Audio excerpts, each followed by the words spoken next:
Ok, pues vamos a empezar. Ya les di la bienvenida, doy por iniciado. Ay, mira, me estoy colocando. La foto se ve directamente. Rápidamente, CRIAMSA son las siglas de Casa de Respeto, Integración y Apoyo Materno Avanzado. Eh, la verdad es que el nombre lo pensamos mucho. Me voy a mover, como que me saca de onda que esté yo mismo atrás de mí mismo. Entonces, perdón.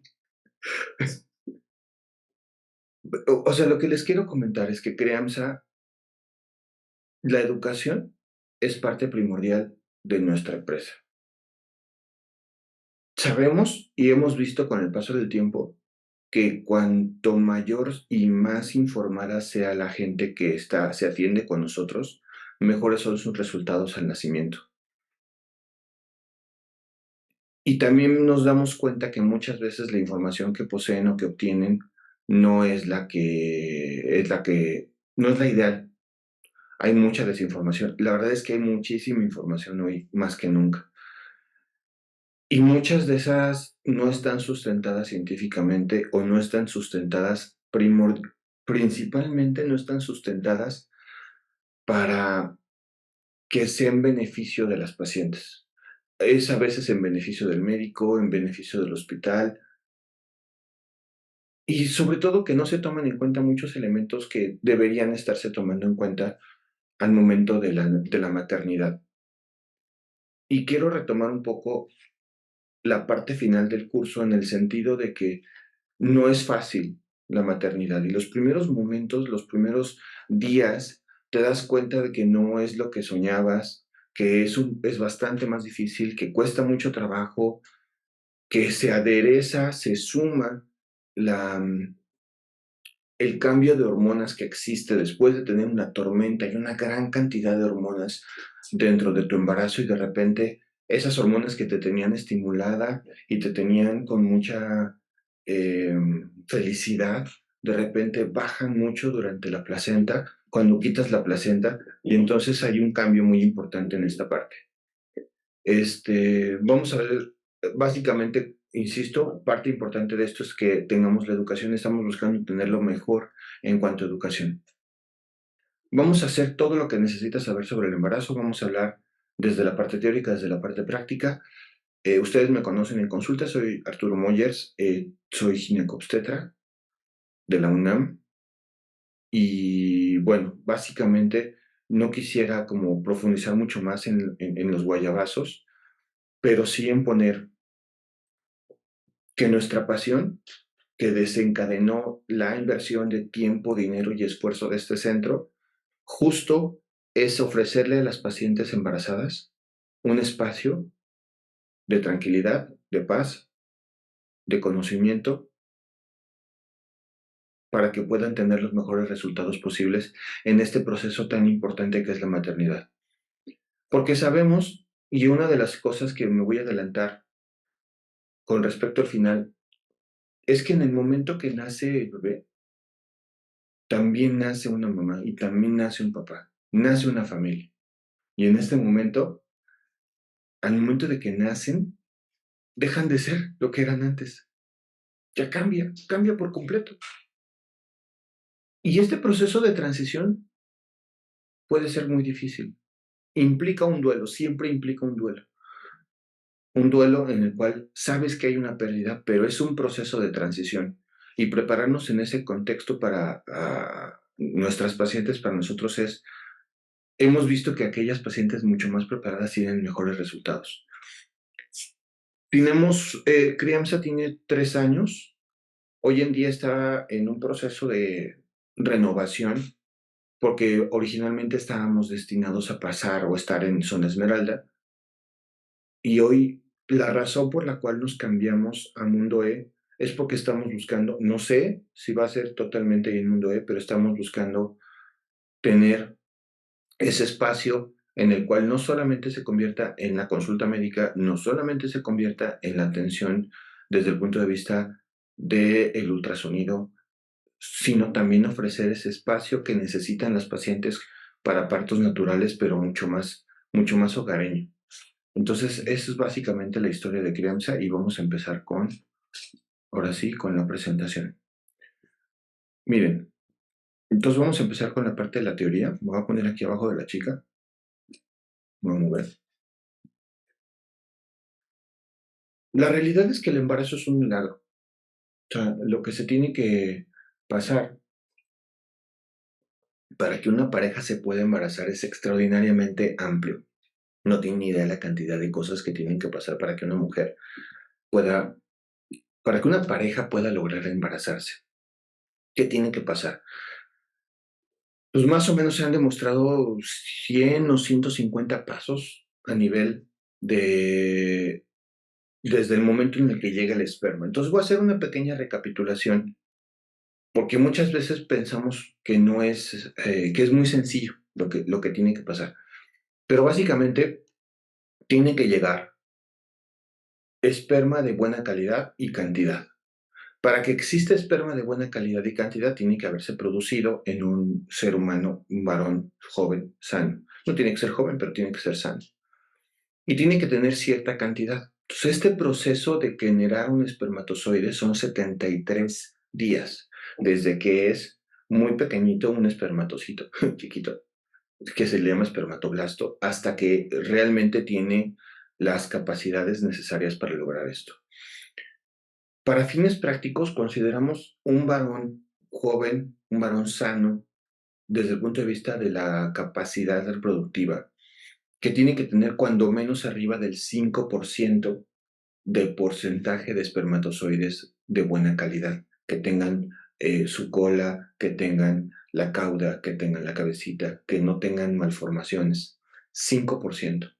O sea, así de poco efectivos son los hombres en ese contexto.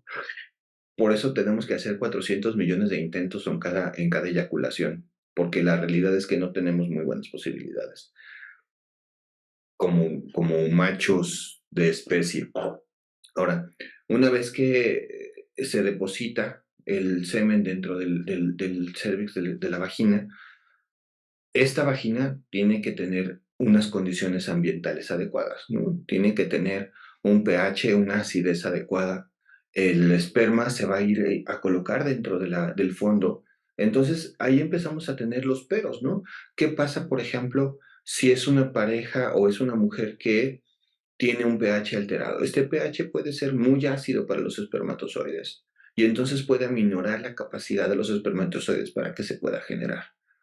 Otro ejemplo es una paciente que a lo mejor se puso un óvulo o que tiene un lubricante que no le está ayudando desde el punto de vista de fertilidad. Entonces eso va a mermar la capacidad del esperma. Entonces le vamos sumando cada uno de los puntos que necesita tener este evento para que pueda pasar. Y luego viene la parte más mágica. Tiene que haber un óvulo. El óvulo es el proceso final del proceso de regla y el proceso hormonal de la mujer.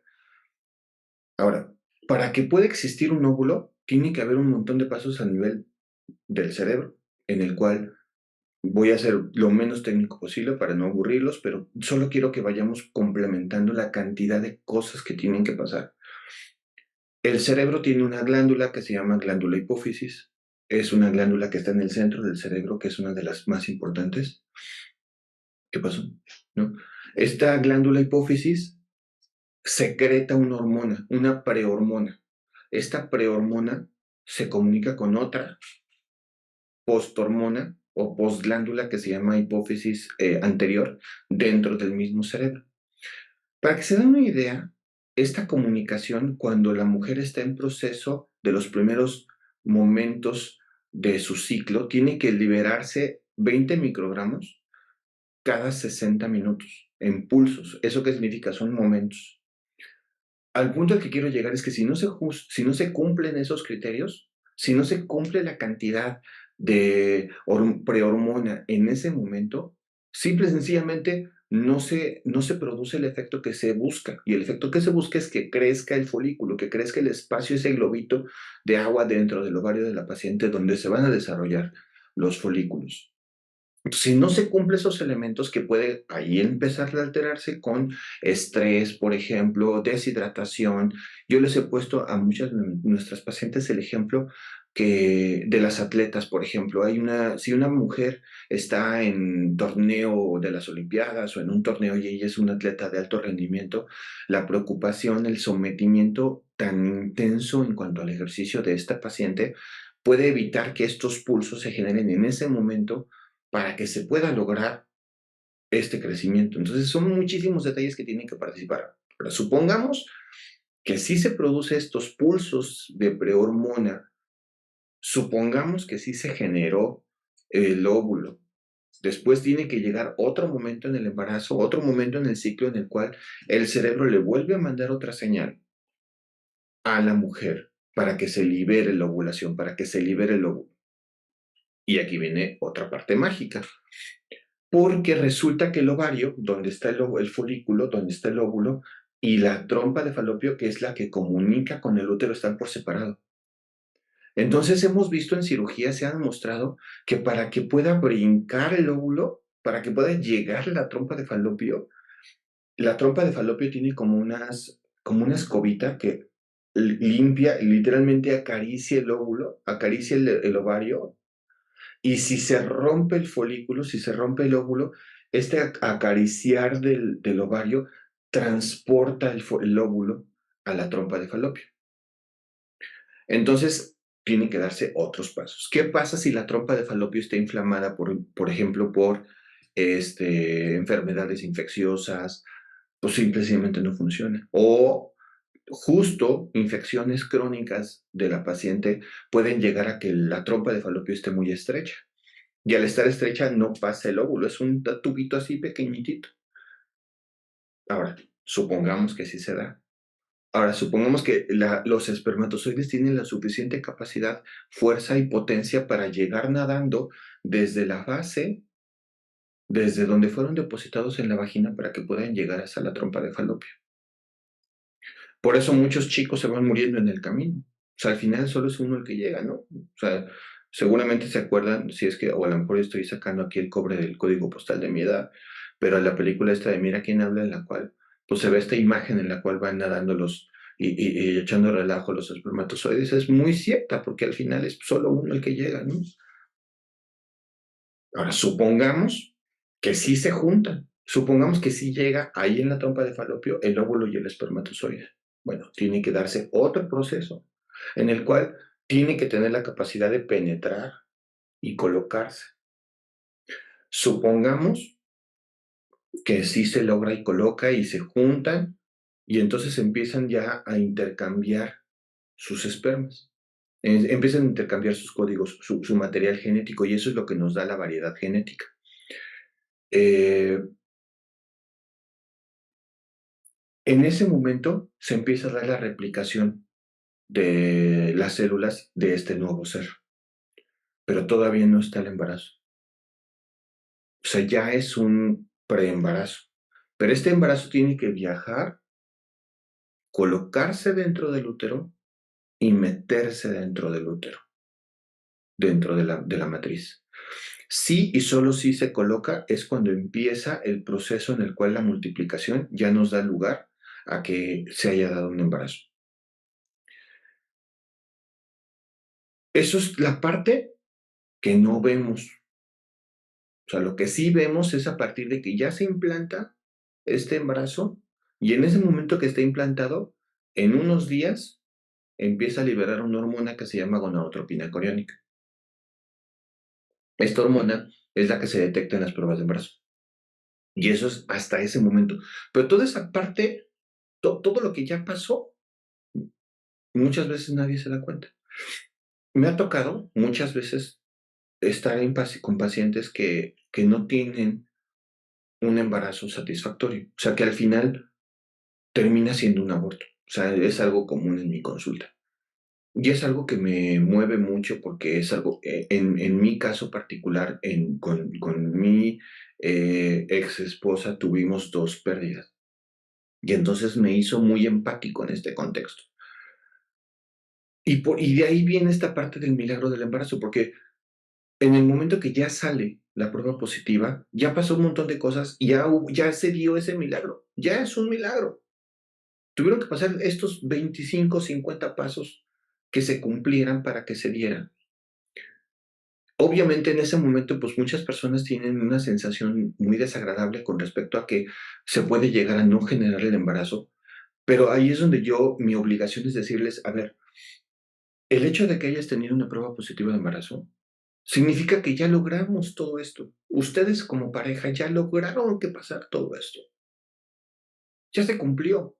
Ya en sí los excluye de más o menos el 80% de las personas de las cuales nunca pueden lograr un embarazo, en las cuales nunca pueden ni siquiera tener una prueba positiva. O sea, de las parejas que no tienen problemas de fertilidad, el 80% nunca pueden tener ni siquiera una prueba positiva, no pueden lograr este milagro. Y sin embargo, allí es donde empieza la trayectoria en la cual ustedes se van a involucrar o ya están involucrados en medio. Porque ahí viene el proceso de crecimiento, el proceso de desarrollo, que tengan las condiciones físicas necesarias para que lo puedan lograr. Ahí viene la similitud con respecto a la maratón que le da el nombre a esta presentación. Es una filosofía, es un concepto muy común que utilizamos en nuestras enseñanzas y yo creo que tiene muchas similitudes un embarazo con una maratón, porque no es una enfermedad, o sea, no es algo malo. Tú no eliges, o sea, cuando te inscribes en un maratón y quieres correr un maratón, pues es algo que lo haces por gusto y que decides correrlo, decides entrenarte.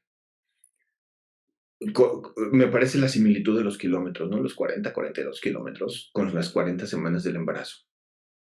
Me parece la similitud en las cuales la última parte del parto, la última parte del maratón es la más pesada, es la más difícil, es la más cansada. O sea, esos últimos kilómetros en los cuales tienes que llegar en las condiciones idóneas para que puedas soportar el nacimiento, el parto o la cesárea, lo que sea que ustedes decidan, son el equivalente a los últimos kilómetros en los cuales definitivamente ya puede ser que ya no pueda. Y hemos visto que aquellas mujeres o parejas que se preparan mejor, como si se prepararan para un maratón, son las que al final tienen los mejores resultados. He estado publicando constantemente en redes sociales y hace un par de semanas publicamos el ejemplo de una paciente que no puedo decir su nombre por cuestiones de confidencialidad. No es nada malo, simple y sencillamente es una paciente que traía una preparación mental y documental muy importante para que se pudiera embarazar. O sea, libros y libros y como este tomó 5, 6 o 7 cursos, pero nunca tuvo una preparación física. O sea, nunca hizo ejercicio en el embarazo. Nunca, nunca.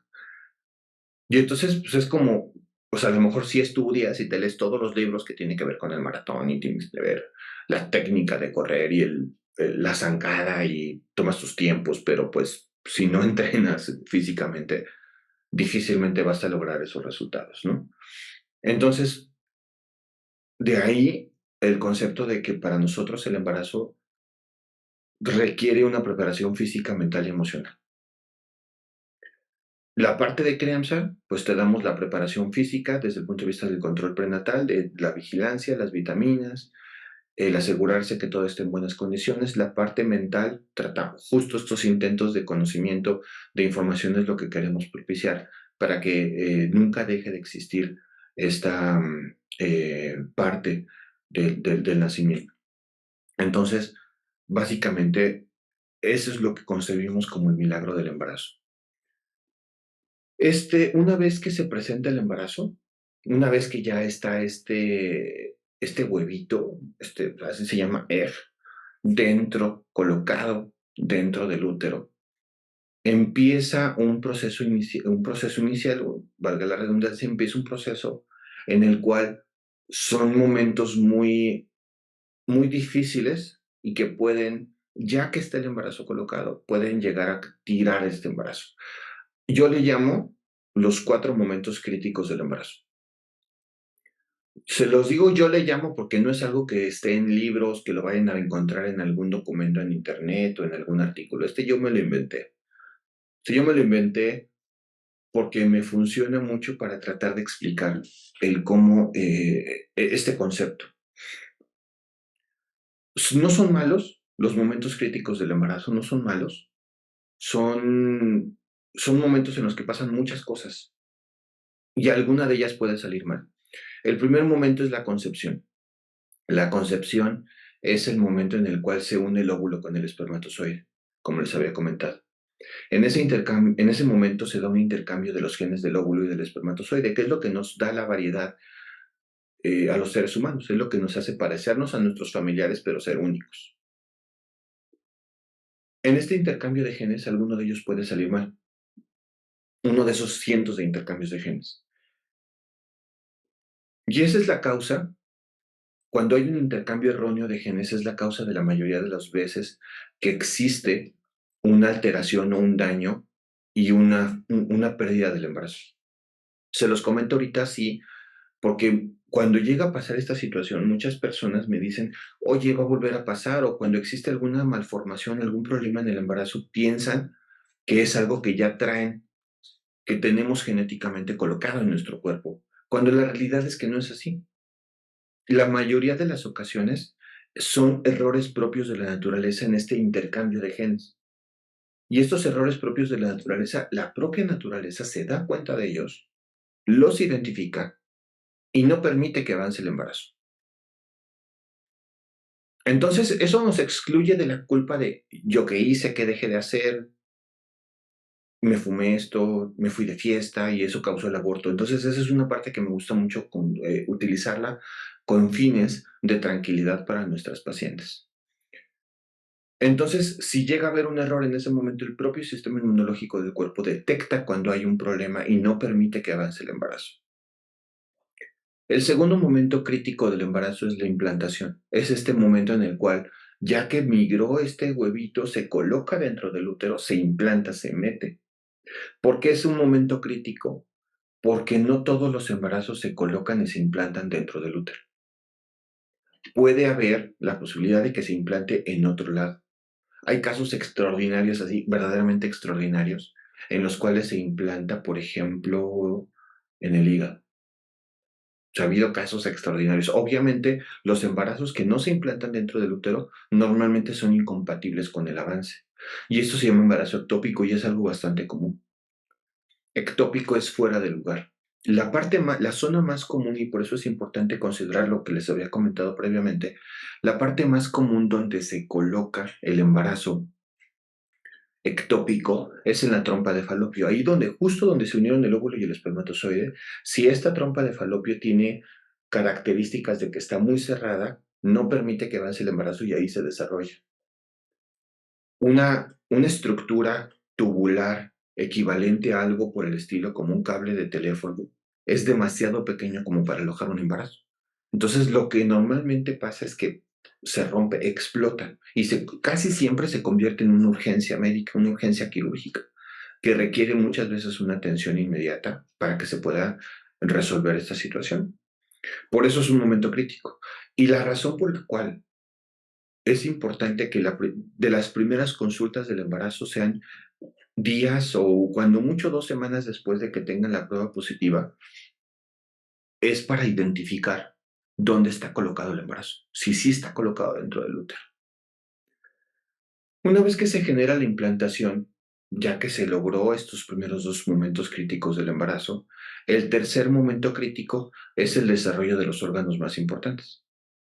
Para que se desarrolle los órganos más importantes, y voy a hablar de los más importantes que son cerebro y corazón. Claro que el hígado es importante, claro que el riñón es importante, pero el cerebro y el corazón son como el núcleo. Primero tiene que desarrollarse un cerebro primitivo. Este cerebro primitivo o este cerebro inicial se llama notocorda. No es tan importante, no es tan relevante, pero lo que quiero decir es que forma la base inicial sobre la cual se van desglosando y se van saliendo las líneas celulares. Y una de esas líneas celulares es la del tubo cardíaco. O sea, es esa estructura primitiva que va a dar origen al corazón. Ahí es donde se dan otro de los momentos críticos, porque si ahí es donde falta el ácido fólico, si ahí es donde falta la oxigenación, si ahí es donde falta alguno de esos problemas, simple y sencillamente estos órganos salen mal formados. no se pueden llegar a estructurar de forma adecuada. Y es otra de las posibles causas por las cuales el embarazo pueda no seguir avanzando. Entonces ahí es donde tenemos estos puntos importantes. Al momento de las primeras consultas del embarazo, y aquí es donde empiezo a brincar al siguiente tema, que es qué pasa con el control prenatal. En este momento es donde podemos identificar mediante la evaluación de la frecuencia cardíaca del corazón dentro del ultrasonido que estos tres momentos críticos se hayan cumplido. Normalmente, si no se desarrolla bien el cerebro, no se desarrolla bien el corazón. Por lo tanto, tener una frecuencia cardíaca potente, sólida, rítmica dentro de los primeros ultrasonidos nos permite saber que todo este rollo que llevo media hora hablando ya pasó.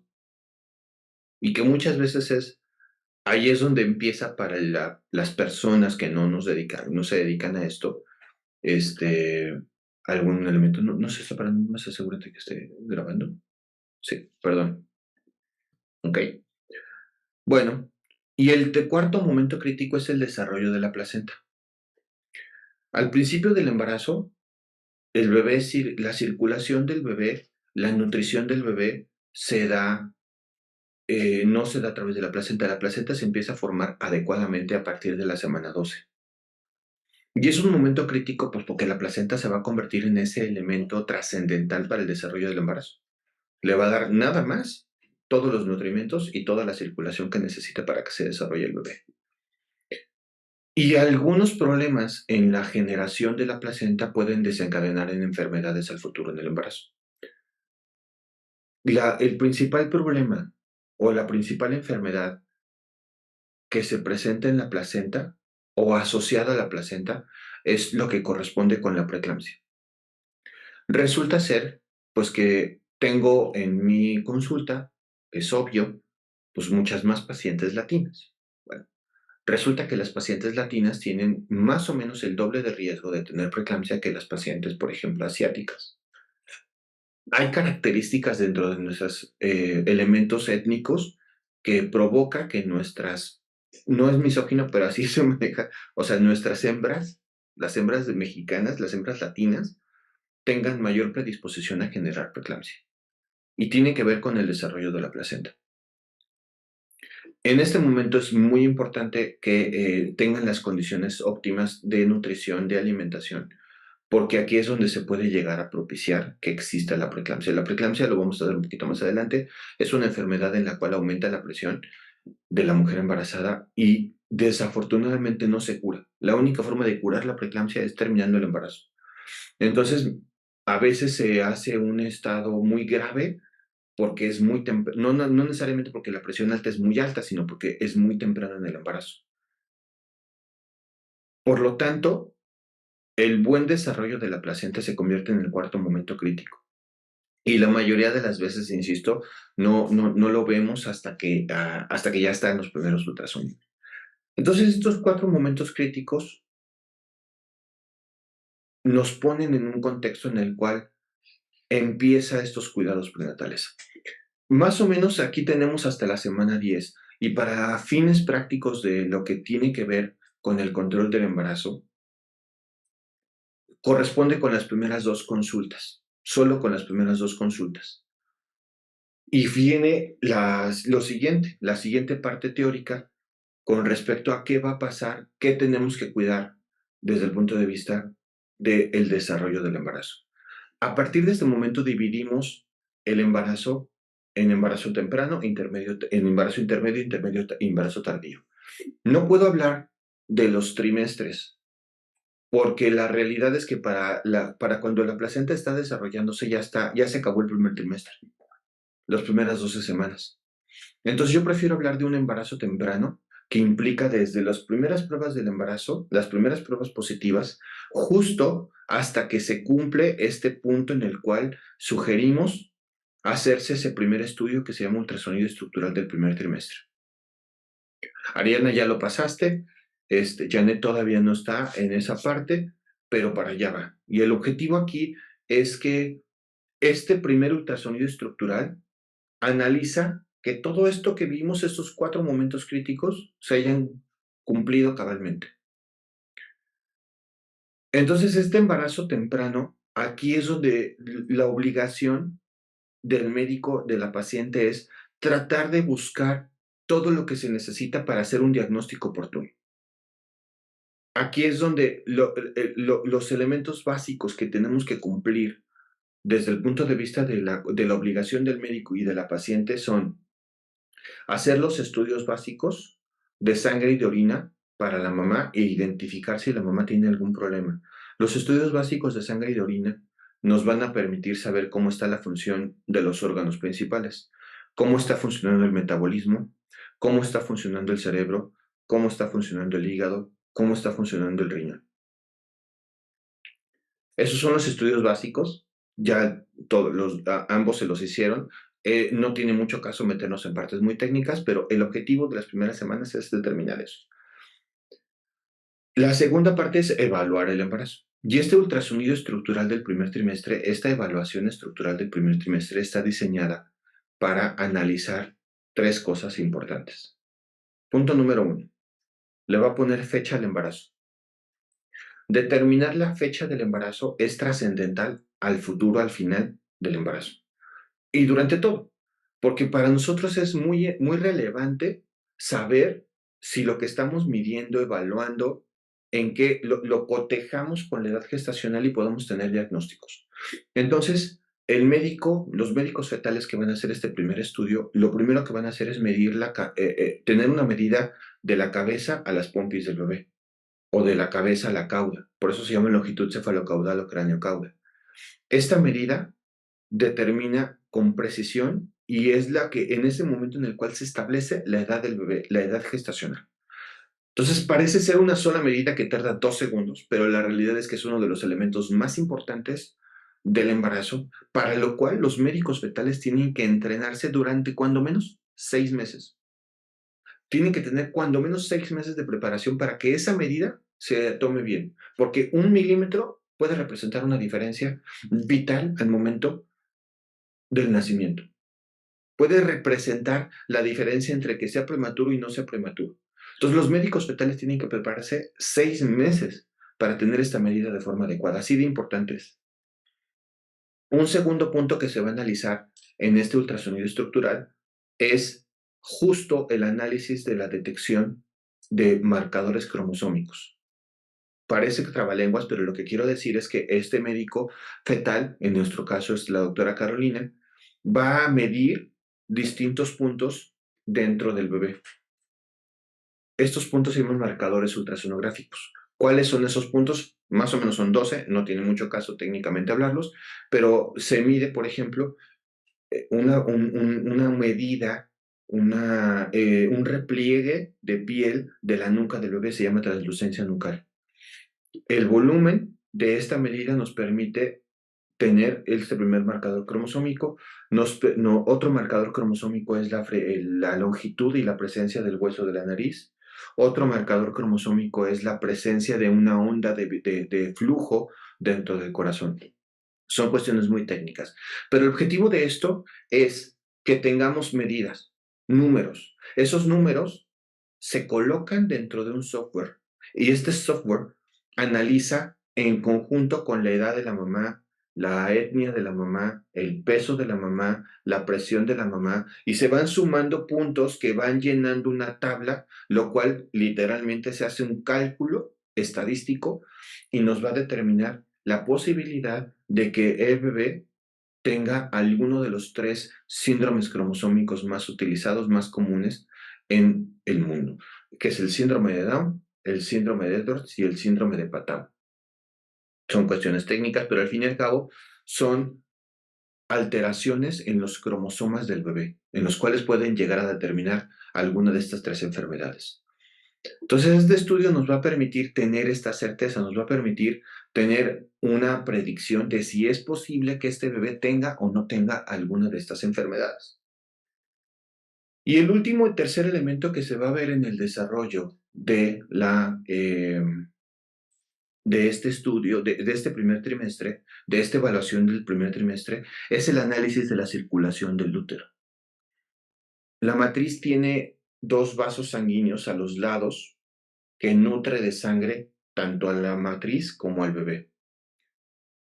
Estas zonas, estos vasos sanguíneos se llaman arterias uterinas porque son del útero. Resulta que el análisis del flujo de cómo se comporta la circulación en este momento en esas arterias permite predecir el riesgo de que la mamá desarrolle preeclampsia. Entonces nos permite tomar medidas anticipadas, mejorar la circulación para esta enfermedad tan grave, pero también tan común en la mujer mexicana. Ver qué tan fácil y qué tan difícil es la circulación de las arterias uterinas en ese momento nos permite tener también un número en lo cual nos va a permitir tener la capacidad predictiva. Este estudio concluye esta primera fase del embarazo, en la cual ya platicamos, vimos dónde se implantó, si se implantó, cómo está el riesgo cromosómico del bebé, cómo están las primeras malformaciones anatómicas. Vimos un análisis de las características físicas de la mamá. Entonces, el objetivo de la evaluación del primer trimestre del embarazo, de esta primera etapa del embarazo tardío, es tener diagnósticos oportunos. Por eso yo le llamo la etapa del diagnóstico. Es en la cual vamos a buscar de todas formas, pero en una relación costo-beneficio. Porque podríamos hacer estudios carísimos, ¿no? O muy riesgosos para tener mejores diagnósticos. Entonces buscamos tener este balance entre el estudio que se va a realizar, el costo del estudio que se va a realizar y la información que nos va a dar. Sí, podemos hacer cosas mucho más complejas a mucho más costo, tanto en dinero como en riesgo con el bebé. Por lo tanto, bueno, lo que les quiero comentar es que aquí es donde terminamos de evaluar este primer fase del trimestre. Después, después de este primer momento del embarazo, viene la parte que yo le llamo el crecimiento y el desarrollo, que es en el momento en el cual se va a evaluar qué tan bien o qué tan mal está creciendo. Ahora, cada uno de los puntos que vamos a hablar, vamos a ver qué es normal y qué no es normal. ¿Qué va a pasar en las consultas? Ya les expliqué en esas primeras consultas. Insisto, Ariadna ya lo ha vivido, Janet apenas está en este proceso. ¿Qué es normal que pase en esta primera etapa del embarazo? Mucho sueño, las náuseas matutinas, los antojos. Es muy común que no exista un aumento de peso. No todas las mujeres tienen que empezar a subir de peso desde el principio del embarazo. Incluso la Secretaría de la Salud ha determinado que en esta etapa es posible que incluso la mujer baje de peso, porque está en proceso, o sea, justo porque no tiene la alimentación óptima, porque entre las náuseas, la deshidratación, puede llegar a ser que a la semana 12 haya bajado 3 kilos de peso y sea perfectamente normal. Lo comento porque muchas veces existe esa teoría de que ya estás en la familia y, ay, mija, no estás subiendo de peso, no se te nota. Entonces empiezan a meter esa presión social que a la larga se convierte en uno de los factores trascendentales para que no salgan bien las cosas al final. Entonces es uno de esos mitos que al final o te lo encuentras en internet o te lo están diciendo en la familia que tienes que subir mucho de peso desde el principio cuando la realidad es que no es así. Que no es normal que pase en esta etapa. Sangrado, nunca es normal. Claro, es muy común que exista un sangrado muy escaso, pequeñito, en las primeras etapas, porque como yo les he comentado varias veces en consulta, al momento que va creciendo el útero es inevitable que se rompa un vaso sanguíneo y pueda llegar a salir un poquito de sangre. Mucho sangrado, muy rojo, muy fresco, es muy anormal. Y no hay ningún sangrado, insisto, que no amerite una vigilancia, pero no es lo mismo un sangrado escaso y café viejito que suele no estar asociado con un factor de riesgo que un sangrado abundante. Pero lo que no es normal que pase en la primera fase del embarazo, en esta primera etapa, hasta la semana 16, es que exista un sangrado. Vómito. Ok. Hasta cierto punto es normal que exista un cierto volumen de vómitos. Lo que no debe de pasar es que sea un vómito que no permita que la paciente se alimente y que entre en un proceso de desbalance. Cuando hay un exceso de vómito en la mujer embarazada, se llama hiperemesis gravídica. Suena como muy trabalenguas, pero básicamente lo que quiere decir es un número y una imposibilidad de detener el vómito con prácticamente cualquier cosa. Suele requerir que las pacientes ameriten una hospitalización solamente para hidratarlas. Y el ejemplo más famoso es Kate Middleton, la eh, princesa de Inglaterra. Los dos, no sé si son 2 o 3 embarazos, los 2 embarazos tuvo hiperemesis gravídica. Entonces, una buena parte de la primera parte de los embarazos tuvo que estar hospitalizada por esta situación. La causa de este problema es la gonadotropina clínica, la hormona de la cual hablamos, que es la que nos da las pruebas positivas de embarazo. Y esta hormona empieza a decaer a partir de la semana 14. Por lo tanto, la mayoría de las pacientes que logran sobrepasar esta primera etapa, que tienen muchas molestias, para la semana 12 o 14 ya empieza a bajar, empieza a disminuir. ¿Qué otra cosa no es normal? Que suban mucho de peso o que bajen mucho de peso. El límite son 3 kilogramos en esta primera etapa. Desde el momento de la prueba positiva hasta la semana 14, más o menos 3 kilos es lo normal que puedan llegar a subir las mujeres. Todo esto lo comento como esta parte práctica para saber qué sí puede, qué no puede pasar. Qué sí amerita que hable con mi médico, qué sí amerita que no hable con mi médico. ¿Cuáles son las recomendaciones? Aquí es lo más importante, que es lo que sí se debe hacer, los must dentro del embarazo temprano, es no fallar a la consulta. Porque justo estamos en esa parte en la cual podemos llegar a tener los diagnósticos. Aquí es donde no hay que escatimar en los estudios. Me ha tocado muchas veces esa situación en la cual las pacientes deciden no hacerse el ultrasonido estructural del primer trimestre o deciden, no, pues no nos hacemos los estudios, pero justo cuando llega el problema es donde pasan los hubieras. Me ha tocado un par de ocasiones, desafortunadamente, encontrarme malformaciones en los bebecitos después. Algunos se pudiera haber hecho algo, algunos no, pero sí me ha tocado muchas veces que, por ejemplo, la paciente no se hizo los estudios iniciales y resulta que tiene un problema tiroideo, que es muy común en el embarazo. Y la disminución de la glándula, de las hormonas tiroideas, no permite una buena evolución del desarrollo del bebé. Y estas son las cosas que tenemos que estar así, ahí presentes. O sea, nunca es bueno no ir a consulta, pero las más importantes son las primeras. Estas primeras etapas del embarazo son las más importantes. Aquí es muy importante y tratamos de evitar a toda costa aquellos medicamentos o aquellas sustancias que pudieran llegar a generar un problema. Por eso a muchas de mis pacientes yo les digo, a ver, en este momento que yo te mande al nutriólogo para decirte este régimen alimenticio, provoca que muchas de ellas, a lo mejor, y yo les pongo el ejemplo de que porque a mí tuvimos una anécdota difícil ahí, en la cual nos daban mucha zanahoria, entonces a lo mejor la zanahoria te genera náusea. Y resulta que es lo que te mandó la nutrióloga. Pero en este momento no es tan importante esa parte como evitarte los medicamentos que te puedan llegar a hacer daño.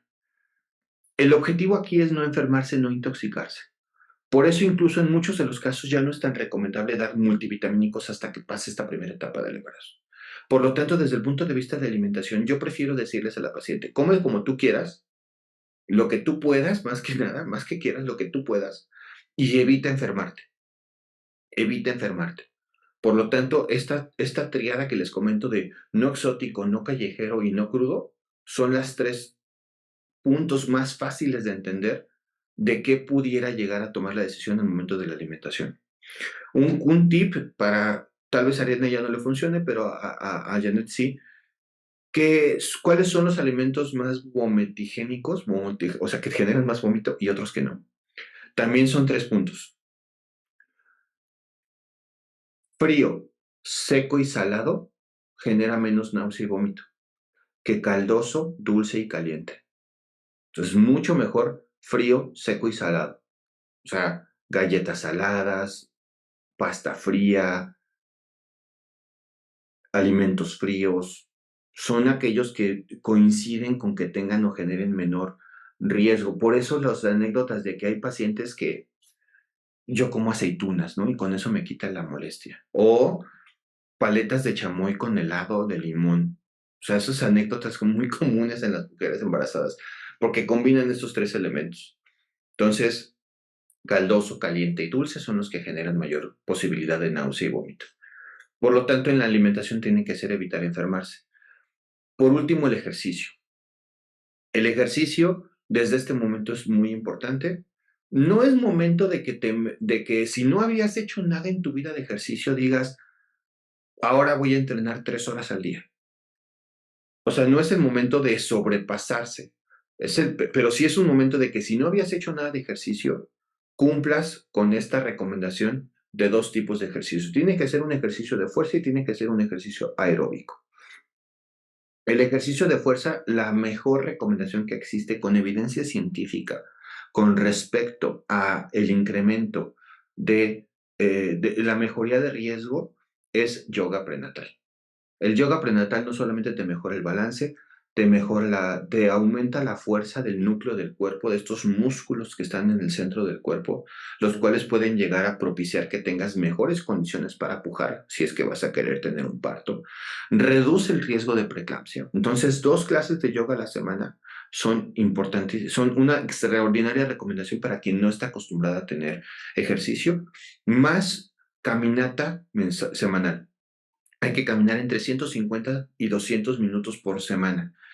No se vale decir, ay, es que ya fui al súper y ya la conté mi caminata. No, o sea, es tu momento de tus tenis, tus audífonos y tienes que saber que te subió la frecuencia cardíaca. Entonces, una caminata de 150 a 200 minutos a la semana. Eso es en caso de que no estás acostumbrada. Si eres un atleta y corres 30 kilómetros al día, pues entonces no te vamos a pedir que camines 3 pasos, ¿no? O sea, lo que es importante es que hagas lo que estés acostumbrado en ese momento, pero no te excedas. Tenemos 2 preguntas. No sé, creo que primero fue Janet la que levantó la mano. ¿Preguntas? ¿Audio o bien? O chat. ¿La natación es buena o no? ¿Sí la recomiendas o no? Súper sí la recomiendo. La natación es extraordinaria. Qué no recomiendo? Básicamente, pues es muy fácil. Todo aquello que pueda poner en riesgo tu embarazo, ¿no? Lucha grecorromana, peleas, o sea, tenía una paciente que era practicante de jiu-jitsu. Sí, entonces era campeona de jiu-jitsu. Bueno, no sé si era campeona o no, pero le gustaba. Entonces le dijo, pues no, o sea, no puedes hacer combate, ¿sabes? No puedes hacer combate. O escalada, ¿no? Por ejemplo, algo que se puso muy de moda y que mucha gente lo utiliza, pues son los intervalos de alta intensidad con CrossFit. Entonces, hay ejercicios de CrossFit que sí son riesgosos para el embarazo. No por en sí la potencia del ejercicio, sino, por ejemplo, que pueda llegar a caérsete una barra de pesa en la panza. Entonces, es una cuestión de sentido común en cuanto al límite del ejercicio. Aquello que ponga en riesgo tu embarazo, el ejemplo más claro es el combate en las prácticas de artes marciales mixtas, puede llegar a poner en riesgo de un golpe. Fuera de eso, no hay limitante. No hay limitante con el ejercicio.